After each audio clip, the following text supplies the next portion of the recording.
Bu haqiqiy azoblash xizmati, chunki mana shu yigit keyingi 100 soat davomida maksimal darajada uxlamaslikka harakat qiladi. Unga juda ham qiyin bo'ladi va bu narsani sizlar jonli kuzatib turasizlar. Xondamir bu kunlarni oson boshdan kechirish uchun har qanaqa ishni amalga oshirdi, lekin baribir kutilmagan qiyinchiliklarni boshidan kechirdi. Sababi bu holat shunchaki uxlamaslik emas, balki uyqu bilan uyushtiriladigan haqiqiy jang. Pichoqvozlik. 3 kun davomida Xondamir shirin uyqu bilan xayrlashib, gallyutsinatsiya bilan chin do'st tutiladi. Men bo'lsa to'g'risi 100 soat vaqtim, ya'ni 3-4 kunimni bunaqa azoblash xizmatiga bag'ishlamasdan maza qilib dam olgan bo'lardim. Chunki aviasales.uz sayti orqali bemalol arzon chiptalarni qo'lga kiritish mumkin. O'zingiz qaysi birini tanlaysiz? Xondamir kabi uxlamasdan yurish yoki aviasales.uz dan arzon chipta olib maza qilib sayohat qilish? Faqat va faqat stressda yurish yoki arzon chipta olib dengizda sayohat qilish? Endi sizlarni sabringlarni sinashni to'xtatib, Xondamirni sabrini sinashni boshlaymiz. Ketdik. Hammaga salom, bu Abdullajon o'rtoqlar. Mana menmi Xondamirni nok paytidagi rasmi. Bu ko'zlarni, bu qarashlarni shunchaki eslab qolinglar, chunki u ko'rsatuvning oxirida umuman o'zgarib ketadi. Eksperimentimiz boshlanishdanoq qiyinlashib ketdi. Biz Xondamir keyingi 100 soatda o'zini yaxshi his qilish uchun tiniqib uxlab olishi kerakligini bilardik. Lekin u tungi soat 3:29 men hali ham uxlaganim yo'q. Uyqumdan muammo bo'lmasdan yaxshi uxlaganimda ushbu challenjni boshlagan bo'lardim. Shu bilan eksperimentimiz yana bir kunga kechikdi va ertasiga yangi kuch to'plab Xondamirga mehmonxonadan joy topib berdik. Yaxshi uyqu uchun yaxshi mehmonxonaga keldim. Sababi kechqurun yaxshi uxlashim kerak. O'zim turadigan kvartirada esa naqd 11 ta bola yashagani uchun uxlash bu qiyin.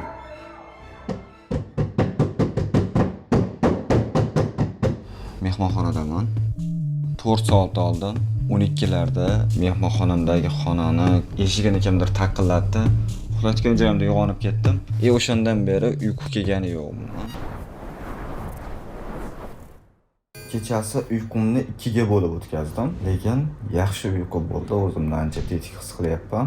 Shuning uchun quyosh tagiga chiqib oldim, lekin yaxshigina uyqu kelyapti yer tarafdan. Xondamir uyqusi bo'linib ketganiga qaramasdan u eksperimentni boshlashga tayyor ekanligini bildirdi va biz u bilan birgalikda bitta antiqa joyga yo'l oldik. Qayerga keldik hozir?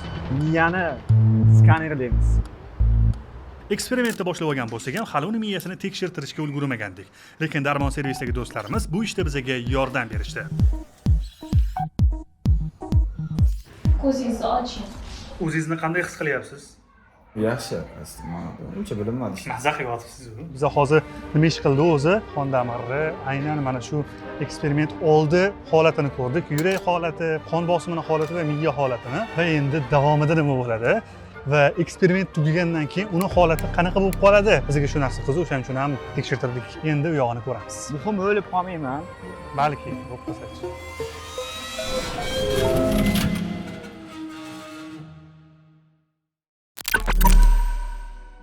Endi sekin ovqatga, taka osh solmaymizmi? Og'ir ovqat yeb bo'lmaydi-da. Nega? Uyquni keltiradi, lanjlashtiradi. Osh yog'li, super kaloriyali. Aha. Ovqatda uni yeydigan bo'lsam, lanjlashtirib, uxlatqizib qo'yishi mumkin. Ketdi oshingiz. Men sizlarga aytadigan bo'lsam, aslida Xondamir juda ham aqlli odam. U eksperiment paytida uyqusi kelmasligi uchun oldindan bir nimalarni rejalashtirib qo'ygan ekan. Mixosinaz. Har 2-3 soatda pitani qilib turishim kerak. Hech qanaqa stress holatini sezmayapsizmi?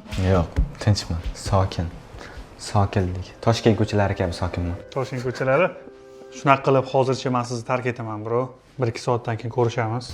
Sizga omad. Mana eksperimentimizning birinchi kunidayoq Xondamirga hamma narsani ishonib topshirdim va uni yolg'iz o'zini ofisimizda qoldirib ketdim. Va hammasi o'sha zahotiyoq boshlandi. Har soatda 1 stakandan suv ichaman. U avvaliga uyqusidan uzoqlashish uchun sayr qilgani ko'chaga chiqib ketdi. Keyin Chempionlar Ligasi o'yinlarini tomosha qildi, keyin cho'milib chiqdi, keyin bo'lsa hamma qilgan ishlarimizni shunchaki yo'q qildi. Yo, sizlar tushunasizlar. Bu bola eksperimentga shuncha tayyorlanib, shunchaki divanga yotib uxlab qoldi va biz hammasini boshqatdan boshladik.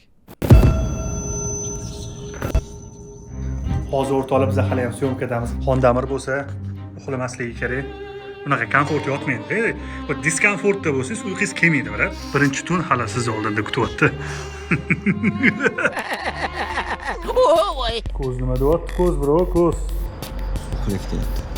Nima uxlayapti? Qorong'i tushdi. Men-ku uyga borib yotib uxlarman, lekin Xondamirchi. Ofisga borib chiriyman. O'sha kuni tunda men magnit ko'rsatuvi uchun taxminan 4 soatlik syomka qildim. Xondamir bo'lsa men bilan birga o'tirgan edi. Yarim tunda shunchaki ofisga qaytsak, qarasak, bolalar kechasi bilan CS2 o'ynab o'tirishgan ekan va bu Xondamirning uxlamasligiga yaxshigina yordam berdi. Akalar usul kesil uxlatishmayapti, borku usul kesil.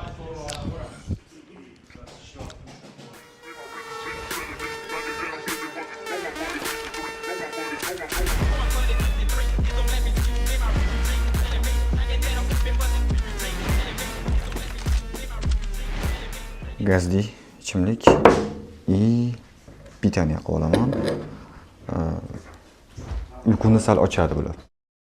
O'tgan safargi eksperimentda 7 ga borganda uxlab qolgan edim. Hozir soat 6 bo'ldi, lekin uyqu kelyapti. Yaxshigina kelyapti.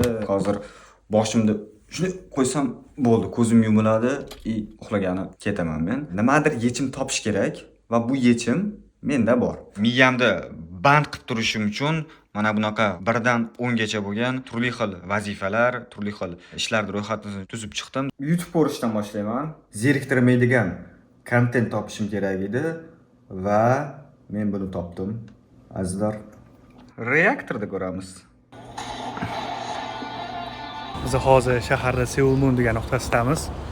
Atrofdagi hammaning kayfiyati yaxshi. Lekin bilan bilan nima bo'lyapti? O'zim 35-40 soat uxlamaychi ko'ramiz hozir. Atiga 40 soatmi? Atiga, ha? Easy. Mana mana qilsa bo'ladi. Har qanaqa ishni mana qilib yengillashtirsa bo'ladi. Atigami deb shuni qo'shimcha qilasiz. Atiga shunda necha soat uxlamaysiz o'pshi? Atiga yana 60 soat. Mashqga shunda bunday yotqizib qo'ysa ham uxlayveradigan. Sotsiyanaga borgan sari yaqinlashib ketyapsiz, to'g'ri? Shuni ushlab tursa bo'ldi, kim bilan borib uxlayman. To'g'ri, mana shuni ushlab turing bo'ldi. Xondamir borgan sari uyqusirab borayotgan edi. Uni yo'qotish uchun qo'lidan kelgan hamma ishni qildi. Kontrastli dush. Qaytadan uyg'otib yubordi o'zimda. Tanamda uyquni ham bir uch qo'rg'onga jo'natib yubordi shekilli. Va amallab ikkinchi kunga o'tdi.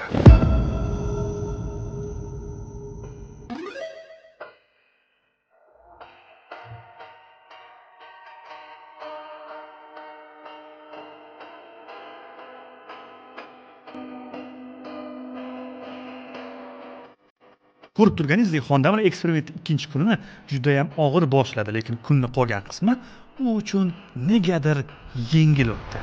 6 dan 7 gacha yaxshigina uyqu eladi, birim o'ta kuchli uyqu eladi. Uxlab qolay durdim. O'shaning uchun shunday kirdimda, bitta kontrast dush qilib, hozir ko'chaga chiqdim. Piyoda yurib, qon aylanishni yaxshilab olaman-da, yana ketaveramiz.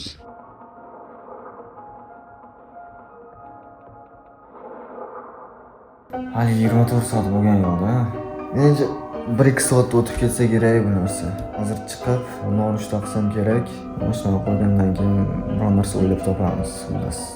Biron narsa bilan band bo'lish kerak. Tabiiy kitob o'qiy olmayman, uyquni yaxshigina tegizdiradi. Ish ham qila olmayman chunki bir kun uxlamadim deyarli. Shuning uchun nima qilaman? Kubik terishni o'rganaman. Uilim fanga qiziqqanligi uchun kofe ichishdan keyin nima qilish kerakligini menga aytib berdi. Men bo'lsa, kofeni ichgandan keyin 10 minut, 20 minut mizg'ib olish kerak odam. Sababi o'sha miyadagi charchoq molekulasi adenozin uxlagan payt bo'shaydida, uni o'rnini kofein tarkibidagi kofein egallab oladi, insonni charchatmasdan yuraveradi. Shunga o'ylanib qoldim hozir. uxlamaysiz palum. Qanaqa ta'sir qilsa qilaversin. Uyqum shunaqa elektroda, lekin mana bu o'yin umuman odamni uxlatmayapti. Bu o'yinda harorati uyqularimni qochirib yubordi to'g'risi. Alanga o'yin bo'lyapti. Barselona, Villarreal. Villarreal 2 ta gol urdi. Ikkalasi ham ofsaydda. Barselona bitta penalti ishladi, lekin foydalana olmadi. Hisob esa 3-1. Markazda to'p to'xtamayapti. Markazda to'xtagan yo'q to'p. Bunaqa tundan keyin bor-ku, Barselonani eski o'yinlarini ertalabgacha ko'rib chiqaman uxlamaslik uchun. Ertalabda esa soat 5 da nahorga oshga ketamiz. To'g'risi videolarni ko'rib uyqum kelib qoldi. Barselonaniki bo'lishiga qaramasdan. Shuning uchun Smart TVga musiqani baland qilib qo'yib, o'yinda bosayotibman bitta. Miyani doim band qilib turish uchun, shunda uyqu kelishi ancha qiyinlashadi. 5 minutes later. To'g'risini aytganda hozir boshim o'zimga ortiqchalik qilyapti. Buni kulib aytyapman-ku. Kulib yengishga harakat qilyapman-da shuni. Aslida holatim musiqa o'qib qo'yamiz.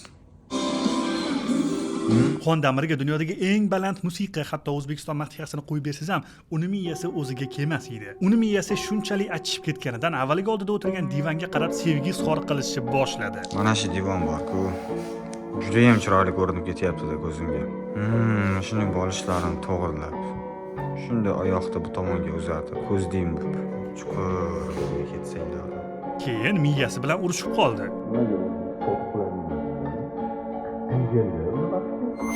Birorta joyda o'tirsam ko'zim ketib qolyapti-da. Ofisga kimdir kelmaguncha o'tirmayman. Aylanib yuraveraman mana shu yerda. Keyin bo'lsa uyqusini qochirish uchun borgan sari tomon bo'layotgan miyasiga kelgan hamma ishni qildi. Oppa. Qalampir yeganda og'iz qanaqa achishadi? Xuddi o'shanaqa achishyapti ko'zim. Machyapti. Mana shu atroflar. Qo'rqsa.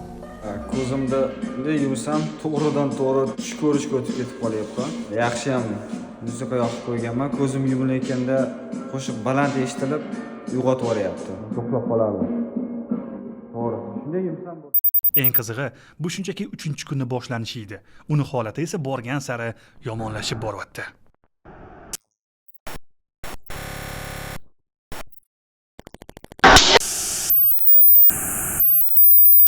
Xondamir hattoki boshini osmondan qilib qo'ysangiz ham uxlab qolishga tayyor. Asosiysi ko'zla uxlasa bo'ldi. Eplib bo'lmaydigan darajada uyqum kelyapti.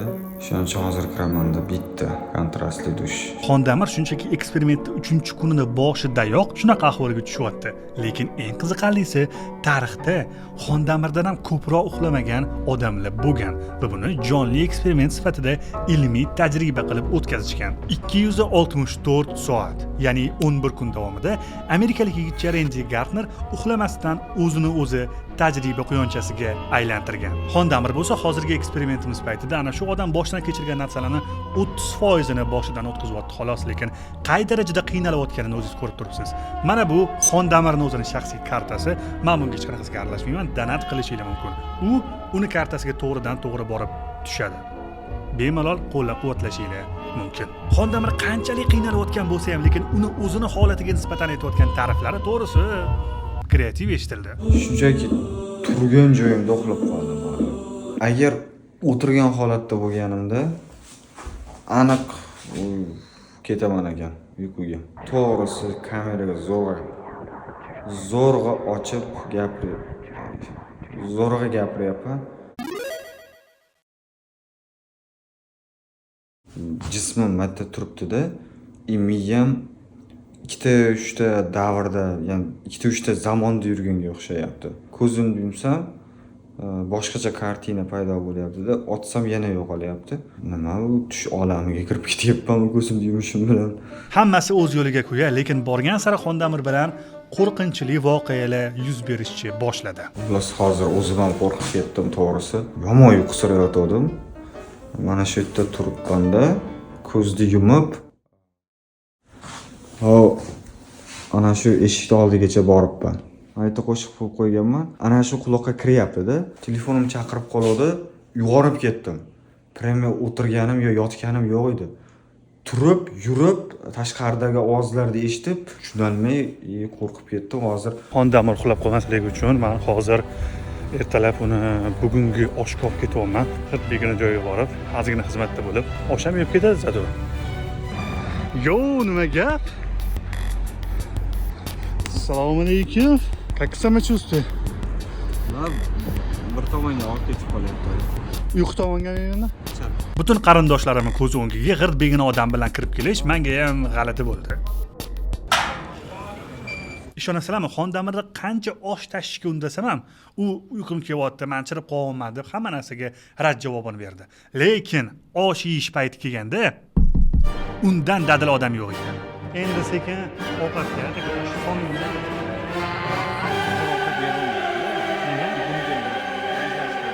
Keyin bo'lsa Xondamir bilan bir amallab ofisga qaytib oldik. U kechagi kunda so'rayotgan quyosh uni yuziga charaqlab tushayotgan edi.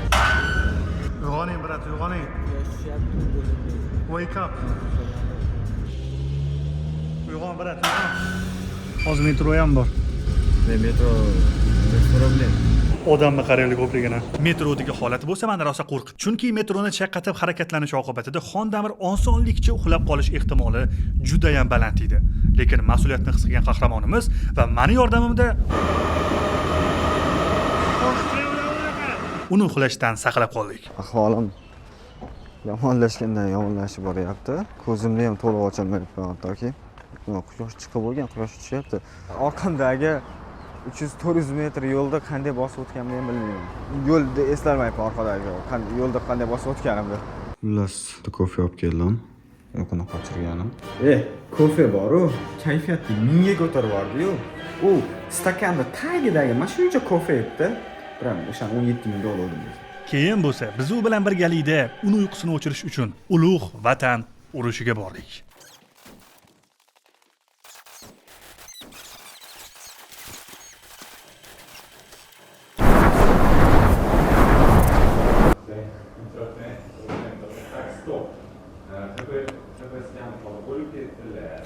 Uyquni bu darajada sog'inaman deb o'ylamagandim.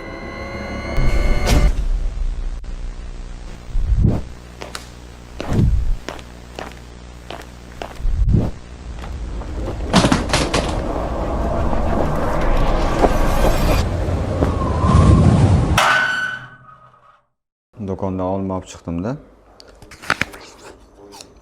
Uyquni qochirganim. Eksperiment 4-kunida bo'lsa Xondamirni qo'llab-quvvatlash uchun uni oldiga bordim. Bilaman bu ishni oldinroq qilsam bo'lardi, lekin ishlarim ham bor edi. Xondamirni ko'rgan ikkovimiz ish qilib uxlab qolmagan bo'lsin. Uxlab qolgan bo'lsa eksperiment tamomda. Xudoga shukr. U bola sog', u bola omon. Uxlab qolmadingizmi? Ko'zingiz yaxshi ko'rsatmas. Biz Xondamir bilan birga hozir ko'chaga chiqdik, havo almashtirgani. Nima bo'lyapti? O'zi qalay his qilyapsiz? Noqulay. Конечно. No, mana shu ushib turadi. Qo'yvordi u. Ammo yumshoqroq joyga bitta o'tirsam bo'ldi, shuni quchoqlab olyapti. O'rtoqlar, eksperiment davom etyapti. Oson bo'lmayapti. Like bosib qo'yinglar. Lekin yakuni juda ham qiziqarli bo'ladi, chunki biz sizlarga ko'p uxlamaslikning oqibatlarini ochiqchasiga ko'rsata olamiz endi. To'g'rimi? Ayniqsa bu odam gapiradigan gap ko'p. Hozir men Xondamirni xotirasi qay darajada suslashdi, shu narsani aniqlash uchun tezaytish. Shahzod shaqaldoqni shaqillatdi. Ikkinchi urinishda yetdi. Keyin turib nima deydi? Nimaga shaqillatadi deydi. Nimaga shaqillatadi buni? Menimcha bu insoniyat tarixida tezaytishdan ma'no qidirgan birinchi odam bo'lsa kerak bormi? Men bolani miyasi joyida emas bor hozir. O'zdan-o'z kulib o'ryapti. Bro, nimaga kulyapsiz? Nimaga kulyapsiz? Men bu savolga unga berib javobini ham o'zim berishim mumkin. Uyqusizlik turli nevrologik va psixologik kasalliklarni paydo qiladi. Uzoq vaqt uxlamaslik oqibatida miya sizni faol ushlab turish uchun har doimgidanda ko'proq ishlaydi va kerak bo'lmagan joylarda ham emotsiyalar chiqib kelishiga olib keladi. Xondamirni o'zidan o'zi kulib yuborishi shunga yaqqol misol hisoblanadi.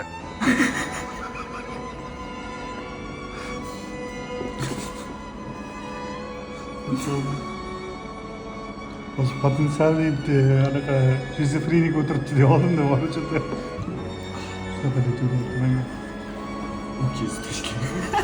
O'rtoqlar, eksperiment 3-kuniga qarab ketyapmiz. Biz bugun butun kun davomida Xondamir yolg'iz qoldirmadik va butun jamoa bo'lib bugun uxlamasdan hozir Xondamir bilan birgalikdamiz. Xondamir keyingi tunda juda ham qiynaldi. Sababi miya hali bunaqa holatga duch kelmagan bo'lgan. Uni har qanaqa pozada uxlab qolish foizlari bo'lsa, borgan sari oshib borayotgan edi. Bravo, uxlab qolasiz. Ha? Ha, endi sezmadingizmi? Voy. Bravo.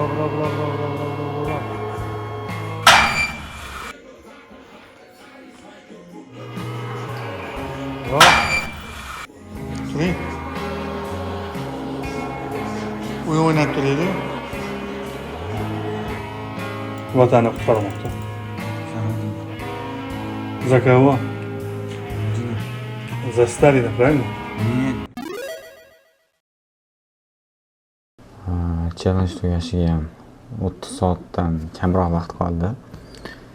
Hozir unaqa holat bo'ldi bugun. Miyamda zo'r gap tuzyapman-da. Kimgadir aytib beraman desam, tilimda gap chaynalib qolib ketyapti. To'g'risi, mana shu videoni yozish uchun ham bir 10-15 marta mashq qilib oldim. Aytmoqchi bo'lgan gaplarimni. Tonggi sayrga chiqdim, kofe olgani. Kofe qolmabdi ekan. Uyqum dahshat ilayapti, lekin borku. Kechagiga o'xshash holat yana bo'ldi. Ofisdan tashqariga chiqib ketdim. Chiqishim bilan ko'zda yumilibdi-da, uxlab ketaveribman. Kafeyniyaga boribman. Qaytishda ofisga kirishni o'rniga yonidagi salonga kirib ketib qolibman-da. Uyqu yelamayapti bu safar. Uyg'oning bro, uyg'oning. Rostdan uxlab qolyapsiz.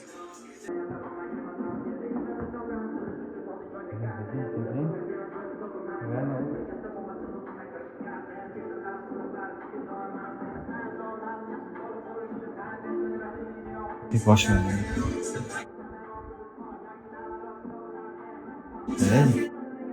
Ha? Boshim aylanyapti. Bro, ketdik. Kofega turamiz, kofega. Давайте. Lekin chiqing bo'ldi. Diqqatlarini sana shu turli xil o'yinlar o'tkazishim kerak edi, lekin uni bu holatini ko'rib nimaga o'tiryapsiz? O'tiraveradi o'tgan. Sinab ko'rish xuddi uni ustidan kulishga o'xshab qolyapti. Shuning uchun nima qilishni o'ylab qo'yaman hozir. Chindan ham borgan sari Xondamir odam safidan chiqib zombiga o'xshab ketayotgan edi. Uni ko'z oldidagi har qanaqa qattiq joy, ko'chadagi skameyka ham kravat bo'lib ko'rinayotganiga ich-ichimdan rostdan ham ishonaman. Mani Xondamirni bunaqa holatida ko'chaga olib chiqib yurishim aslida xato edi, lekin bu bolani bir o'zini ofisga tashlab ketsam, uxlab qolishi aniq edi.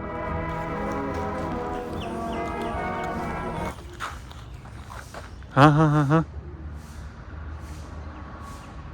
Ey. Nima bo'pti? Endi burilganini eslayman, ma'ni eslayman. Voy. Burildiku Lasetda. Lasetda yurganimiz eslayman, bu tomonni eslayman. Mana uxladingiz-a? Ha.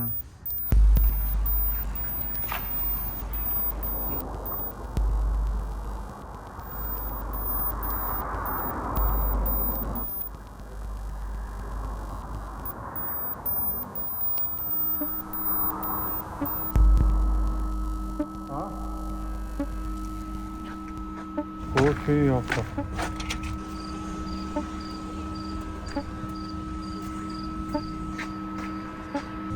Tezroq yuring, deysiz. Lekin o'rtoqlar, eksperimentimiz ana 4-kuni uncha uzoqqa cho'zilmadi. Chunki Xondamir meni oldimga kelib, juda ham jiddiy gapi borligini aytdi. Va uni gapi jiddiy bo'lgani uchun men bu holatda zapis qilib olishga ulgurmadim. Gap shundaki, Xondamir meni oldimga kelib, "Bro, meni ko'zimni nuri pasayishi boshladi" deb aytdi. Va men bundan keyin bu eksperimentni davom ettirmaslikka qaror qildim. Chunki mana bu ko'rsatuvim butun boshli bitta insonning sog'lig'iga arzimaydi. Eksperiment davomida qancha azoblarga chidagan Xondamirga va yana ozgina chiding deb aytkim keldi. Lekin yuqorida aytganimdek, mana har qanaqa ko'rsatuvim bironta insonning sog'lig'idan ustun bo'lmaydi. Shu sababli ham ko'rsatuvni shu pallada to'xtatishga qaror qildik. Xondamir bu gapini aytishi bilan bo'lsa, men u bilan darhol Darmon servisga bordim va uni miya faoliyati qay darajada o'zgarganini o'sha joyda ishlaydigan doktordan eshitdik. Eski holati, yangi holat. Miya 72 soat davomida doimiy funksiya bajaraverganidan o'zini kechqurungi soat 8-9 dan keyin 10 dan keyin paydo bo'lish kerak bo'lgan melatonin gormon uyquni ertalab turganda kortizol, ya'ni aktivlikka javob beradigan gormonlaringiz disbalansini hisobiga o'sha sizda bu alfa-ritm chap tomoningizda мыслительный funksiyangiz qoldi, qabul qilish funksiyangiz pasayib ketdi. Miya qo'zg'almagan, baribir ham hech bo'lmasa 10 dan 2 gacha bo'lgan uyquni olishingiz shart. Mana u uyg'ondi. Yangi tug'ilgan chaqaloqdek bo'ldingizmi? eshityapsizmi?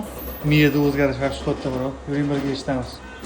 Transition ko'rasiz. Xullas, hozir Xondamirga tez eshittiramiz, ko'ramiz uni miyasi yangi informatsiyani qanaqa qabul qiladi. Bitta aytaman, takrorlang. Asalari asalini ayiqdan ayamadi. Asalari asalini ayiqdan ayamadi. Asalari asalini ayiqdan ayamadi. Asalari asalini ayiqdan ayamadi. Asalari asalini ayiqdan ayamadi. Nastroy qilib qo'ydingiz siz. Eksperiment tugagandan keyin barda uxladim obedda, keyin ertalab 7 da uyg'ondim. Bu degani 19 soat uxlabman. 19 soat ichida o'zimni to'liq tiklab oldimmi? Menimcha yo'q, chunki uyqusizlikda birinchi asorati bu. Ikkala chakkam xiyol og'riyapti.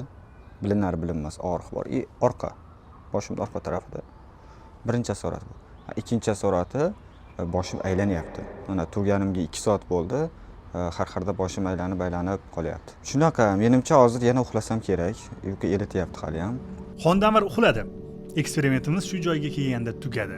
Lekin bilasizlarmi o'rtoqlar, bir chetda turib bu holatni kuzatib va sharhlab berish menga juda ham oson.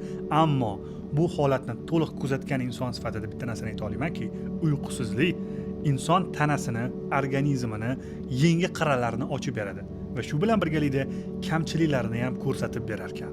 Biz uyquni o'zimiz uchun o'ylab topib olmaganimizni inobatga oladigan bo'lsak, uni o'rni hayotimizda juda ham katta. Uyqu insonga ham ilmiy va ruhiy tomondan yaxshigina yordam beradigan narsa hisoblanadi. Uyqu shunchaki dam olish emas, balki normal hayotni ta'minlashda yordam beradigan vositachilardan bittasi. Do'stim, bilaman, siz ham yarim tunda ushbu videoni ko'rib o'tiribsiz va uyqusizlik qanaqa oqibatlarga olib kelishini yaqqol bilib oldik. Shuning uchun ham keling, ko'zlaringizni yuming va uxlang. Aytgancha, agar dorilada Xondamirni qo'llab-quvvatlash niyatida bo'lganlar, shu kartalarga bemalol donat qilishingiz mumkin. Men bunga hech qanaqasiga aralashmayman. Agarda sizlar meni qo'llab-quvvatlamoqchi bo'lsangiz, shunchaki meni Telegram va Instagram sahifalarimga obuna bo'lib qo'ysanglar bo'ldi. Biz kichik loyihamiz orqali sizlarga ulkan ma'lumotlarni berishga harakat qildik. Kelgusi ko'rsatuvlarda ko'rishguncha, ilm-fan shaydolari.